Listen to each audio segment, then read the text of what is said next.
मंच पर विराजमान हरियाणा प्रदेश के हमारे पूर्व मंत्री माननीय श्री गोविंद शर्मा जी, हमारे यहाँ के वर्तमान सांसद श्री संजय भाटिया जी, हमारे सांसद राज्यसभा श्री कार्तिकेय शर्मा जी, राज्यसभा के पूर्व सांसद हमारे श्री डीपी वत्सली, गोंडा के विधायक हमारे श्री हरिंद्र कल्याण जी, पूर्व विधायक पंडित जयराम शर्मा जी, चेयरपर्सन हमारी नगर निगम अम्बाला श्रीमती सत्यनारायण शर्मा जी, पंडित जयराम दीक्षित जी, पद्मश्री अवार्डी श्री महावीर गुप्तो जी, पहलवान योगेश्वर शर्मा जी, प्रधान राज्यसभा श्री अशोक शर्मा जी, श्री पंडित उमेश शर्मा जी, श्री सतीश शर्मा जी, प्रधान राज्यसभा पानीपत, हमारे बहुत ही प्यारे लोक कलाकार भाई मासूम शर्मा जी, प्रधान बलगोरी देवी मंदिर श्री सुरेंद्र शर्मा जी, श्री सुशील कौशिक जी बंगाली से, डॉक्टर जयपाल शर्मा जी, प्राचार्य गौर संस्था दयावर और मेरी समस्त ग्रामीण पदारी पत्रकार छात्र मित्रों, कलाकार बंधुओं,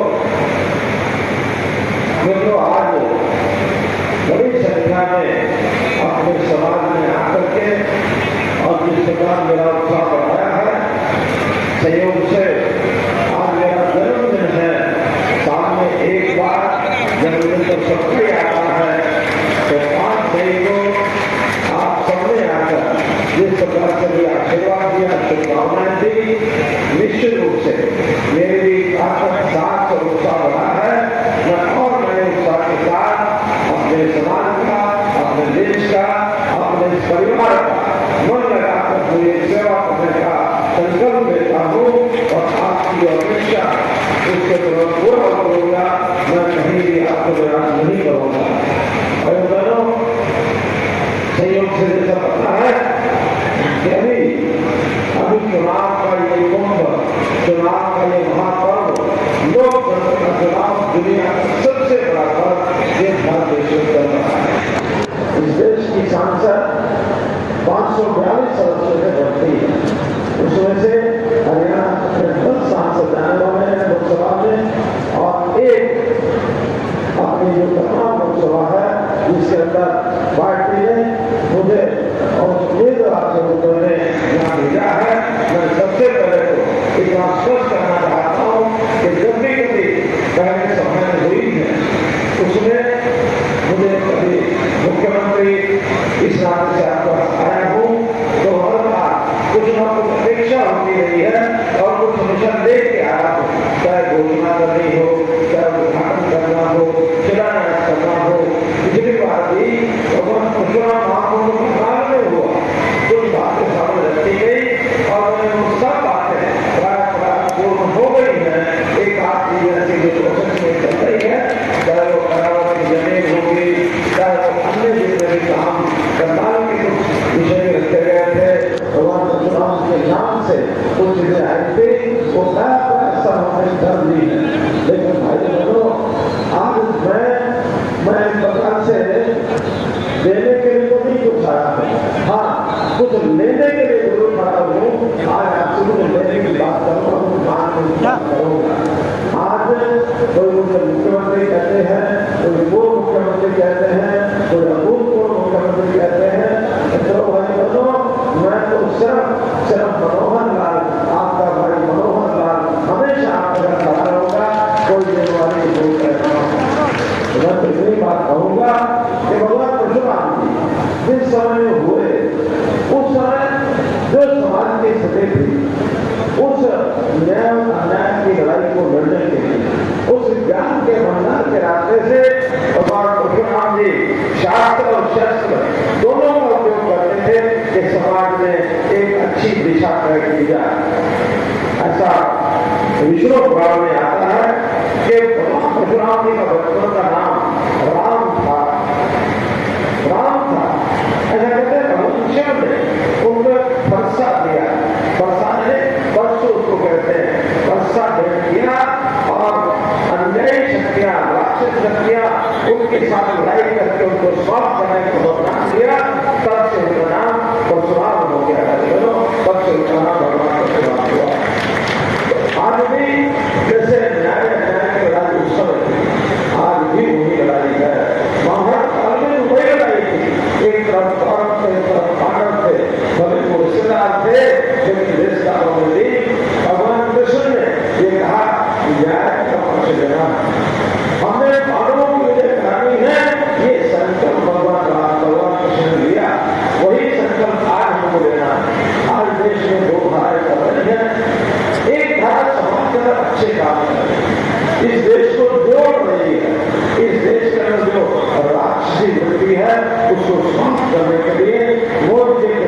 जो राजस्थान है, आसाम है, उसको देश से अलग होने के लिए हमेशा प्रयत्न करते रहे।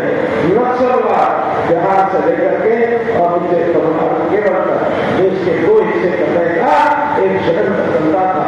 मोदी जी के आने के बाद सब कुछ समाप्त किया, सब समाप्त किया उन्होंने। तो आज देश को जोड़ा है।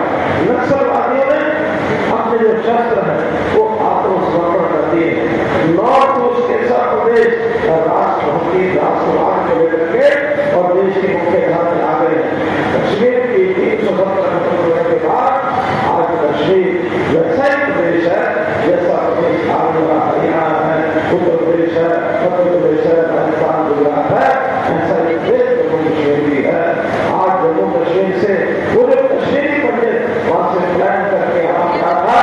आज वहां की जनता सुखी है, किसी को भी वहां से प्लान करने की जरूरत नहीं है। इसलिए आज एक न्याय सरकार, एक लोकतांत्रिक सरकार, इसकी नींव मोदी जी ने डाली। हमने हरियाणा में भी उनके पत्तियों पर आगे काम किए। मोदी जी गरीबों के भले के लिए सब कुछ गरीबों को निस्वार्थ करने के लिए तैयार है। वो कहते हैं कि देश के संपत्ति पर, देश के पैसे पर पहला अधिकार किसी का है तो वो है गरीब का, वो गरीब का। जबकि पहले जो कांग्रेस की सरकारें हमेशा कहते थे, उनके तो प्रधानमंत्री मनमोहन सिंह जी ने रिकॉर्ड में कहा है कि देश की संपत्ति पर पहलाधिकार अल्पसंख्यकों का है। देखो यहाँ अल्पसंख्यक धर्म के आधार पर अल्पसंख्यक होते हैं। हम अल्पसंख्यक को उनकी समस्या, गरीबी की समस्या को हल करने के लिए तैयार हैं, लेकिन अल्पसंख्यक तुष्टिकरण वोट के रंग के नाते से अगर कोई लोग करेगा तो उनको हम पछाड़ेंगे, उनका मुकाबला करेंगे। ये देश बहुसंख्यक समाज उसको पीड़ित नहीं होने देंगे। तो बहुसंख्यक में गरीब का अधिकार फैला है, उसको हम देंगे। हमारे समाज के भी जो इकोनॉमिकली बैकवर्ड ग्रुप है, इक्विटी जिसको कहते हैं, उसके लिए भी एक समस्या बनेगी। अभी 2 दिन पहले चीफ सेक्रेटरी से बात करके हमारे अशोक शर्मा जी कल मीटिंग करके आए ना, तो सारी की सारी समस्या पूरी स्थिति कर रहे हैं, तो कोई समस्या आपकी नहीं होती है। तो लोग मैं तो ये कहूँगा कि हम भी गरीबों के हित में, चाहे वो गरीब को मकान देने की बात है हो, चाहे उस मकान में शौचालय की बात है, शौचालय दिया तो पानी साथ में दिया, पानी साथ दिया तो बिजली साथ में दी, बिजली साथ में दी तो गैस का सिलेंडर भी साथ दिया। और वही गरीब परिवार के कोई व्यक्ति बीमार होता है, उसको इलाज करने के लिए वो भी हमने आयुष्मान भारत के कार्ड सब गरीबों को दिए, सब गरीबों। और जो शिक्षा उन्होंने हमें दी है वो शिक्षा समाज के लिए और हर व्यक्ति के लिए, ये उन्हीं की शिक्षा है कि ना जुल्म करना है ना जुल्म सहना है। जो जुल्म करता है उसका मुकाबला करना है। पीछे के शिल्पी होते हैं, गरीब और कमजोर का साथ देना है, जिनकी भूमिका यहाँ उपस्थित लोगों से और अपना स्वार्थ न देखते हुए त्याग करना है। किसी भी चीज के प्रति मोह नहीं रखना है, त्याग करना है।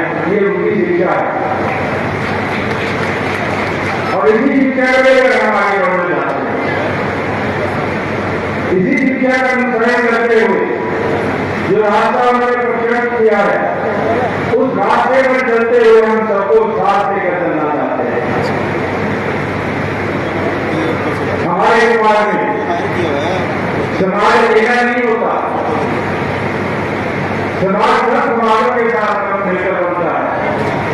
यहाँ कहीं भी किसी को हमारी जरूरत हो, जब हम उनका साथ नहीं देंगे तो हमारा समाज आगे नहीं बढ़ सकता। ये मानते रहिए कि किसी भी समाज की मजबूती जो है वो उसकी गाय प्रणाली, उसके मन में दूसरों के प्रति स्नेह, उसके मन में दूसरों के प्रति आशीर्वाद, दूसरों के सुख दुख को पहचानना, महसूस करना, ये होना बहुत जरूरी है। मैं जानता हूं कि ये सब कुछ आप में है और आज हम इसी के संदर्भ में भगवान परशुराम जी के दिखाए हुए रास्ते पर चलने का संकल्प लेते हैं। जब हम भगवान परशुराम जी की बात करते हैं तो हमें दिखता है कि पूरे देश में आज का वातावरण क्या है। अभी मैं मुझसे पहले बात से बोल रहा है तो मुझसे उन्होंने एक प्रश्न पूछा कि क्या मैं ज्यादा लंबा और राजनीतिक भाषण दे गया। तो मैंने बस से यही कहा था कि जनरल साहब, राजनीति जो है सामाजिक कार्य से कभी अलग नहीं हो सकती।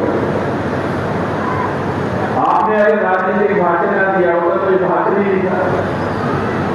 राजनीति को क्यों अलग नहीं कर सकते? तो राजनीति पूरी की एक परिवार में इकट्ठे होकर इस जन्मोत्सव को मनाने के लिए पूरे स्वस्थ हरियाणा के कोने कोने से लोग यहाँ पर आए। मैं ये भी समझता हूं कि सुबह 11 बजे से आप लोग यहाँ पर बैठे और 4 घंटे मिल निरंतर यहाँ बैठे हुए हैं। कुछ लोग पानी पीने जाते हैं, कुछ लोग उनकी जगह पर बैठ जाते हैं। चारों तरफ 3 तरफ धूप है, 2 तरफ धूप है। थोड़ा सा कमी यही है, हमें माफ करना। जितनी छाया यहाँ थी उतनी छाया मेरे हिसाब से यहाँ भी होनी चाहिए। यहाँ सीधी धूप पड़ रही है, यहाँ बैठना बहुत मुश्किल है। फिर भी जो लोग यहाँ बैठे हैं वो हाथ खड़े करके बैठे हैं। बहुत बहुत धन्यवाद भाई।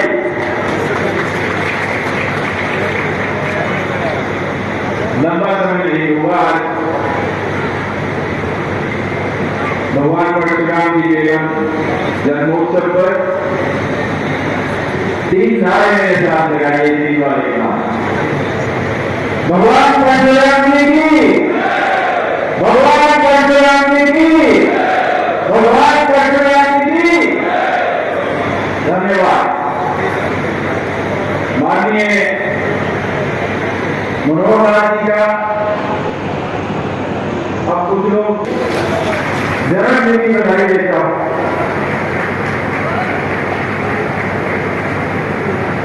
सातवें घटना ने आयोजन किया। देश की विरासत की है, देश की संस्कृति की है, देश के विकास की है और ऐसे विकास में अपनी महत्वपूर्ण भूमिका निभाने वाले बहुत ही शालीन, सुसंस्कृत और संकल्पित युवा नेतृत्व कार्तिकेय शर्मा जी के रूप में विधानसभा सांसद के साथ साथ हम सबके, आप सबके लाडले हैं। आप सबका जिन्हें स्नेह मिलता है, आप सबका जिन्हें आहार प्यार मिलता है, ऐसे कार्तिकेय शर्मा जी को आपकी तालियों के साथ, आपकी बहुत सम्मान की तालियों के साथ निवेदन करता है। और ऐसा अवसर पर ऐसे युवा ऊर्जावान प्रतिभा को सम्मान भी हम सबको बड़ी उम्मीद देता है, विश्वास देता है। कार्तिकेय शर्मा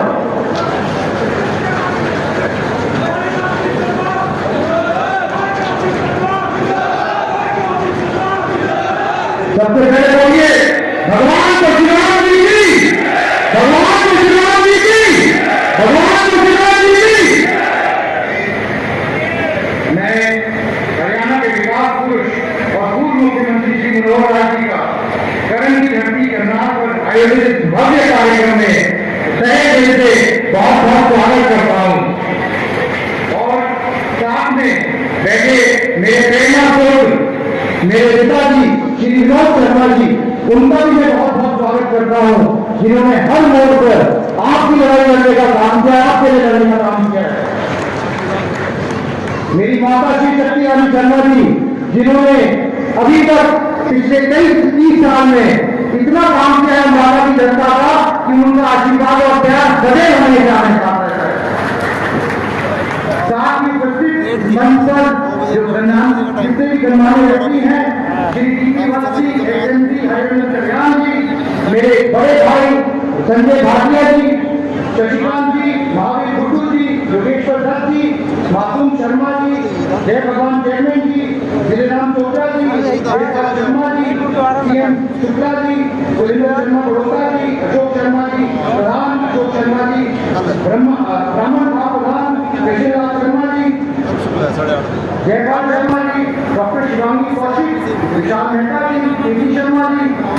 शर्मा जी, प्रमोद शर्मा जी, अरुण शर्मा जी, SN पांड्या जी, मोतीराम जी, सियाराम जी, हरिराम दीक्षित जी हमारे बड़े, जिनके सानिध्य में हम हमेशा भगवान परशुराम जी 36 बिरादरी के भगवान हैं, क्योंकि भगवान किसी एक बिरादरी में नहीं होते हैं, लेकिन हम भगवान परशुराम जी के वंशज हैं। तो हमारा दायित्व बनता है कि हम उनकी पैरोकारी करें, उनकी जो शिक्षा है, जो उनके आदर्श हैं, उनको बढ़ाने का काम करें, ताकि जो हमारी युवा पीढ़ी है, जो नौजवान पीढ़ी है, वो उनकी सीख से, शिक्षा से प्रेरणा ले सके और अपने जीवन का अनुसरण कर सके, ताकि आने वाली पीढ़ियां और आने वाले समय में, क्योंकि भगवान परशुराम जी का एक ही उपलक्ष्य था, वो सही के साथ है, गलत के खिलाफ, हित के साथ है, अहित के खिलाफ। तो मैं आप अपने युवा भाइयों से, बड़े बुजुर्गों से सबसे निवेदन करना चाहता हूँ कि हमारा दायित्व बनता है कि हम उनका प्रचार प्रसार करें, उनकी पैरोकारी करें और उनका संदेश हर एक व्यक्ति तक पहुंचाने का काम करें। भगवान परशुराम जी ने हमेशा अन्याय के खिलाफ लड़ने का काम किया है। शायद इसीलिए वे ऐसे भगवान हैं जिनका वर्णन हर युग में होता है, ताकि हर युग के अंदर अन्याय के खिलाफ लड़ सके। मैं बात रखना चाहता हूं, मेरे बहुत से भाई हैं, समाज के युवा भाई, जो कभी कभी उत्तेजित हो जाते हैं। मैं उनको बताना चाहता हूं कि भगवान परशुराम जी शस्त्र की भी बात करते हैं और शास्त्र की भी बात करते हैं, लेकिन जब तक आपको शास्त्र का ज्ञान ना हो तब तक शस्त्र के इस्तेमाल की बात नहीं करते। तो मैं अपने युवा साथियों से निवेदन करना चाहता हूं कि जब हम भगवान परशुराम जी का अनुसरण करें तो हम उनके पूरे ज्ञान के साथ उनका अनुसरण करें। भगवान परशुराम जी का आशीर्वाद हमारे साथ है, बना रहेगा। मैं बात करना चाहता हूं पंडित विनोद शर्मा जी की, जिन्होंने EPBC का पौधा लगाया, जिसका हजारों बच्चों को फायदा मिला। मैं बात करना चाहता हूं धोनी के मालेगार की, जिसका फायदा 28 आदमियों को मिला। मैं बात करना चाहता हूं जो लड़ाई पंडित विनोद शर्मा जी ने लड़ी, इंटरव्यू सिस्टम की जो पूरी थी जिसको खत्म करने की, उसका सबको फायदा मिला। मैं बात करना चाहता हूं आपके परिवार की, जो हमेशा पंडित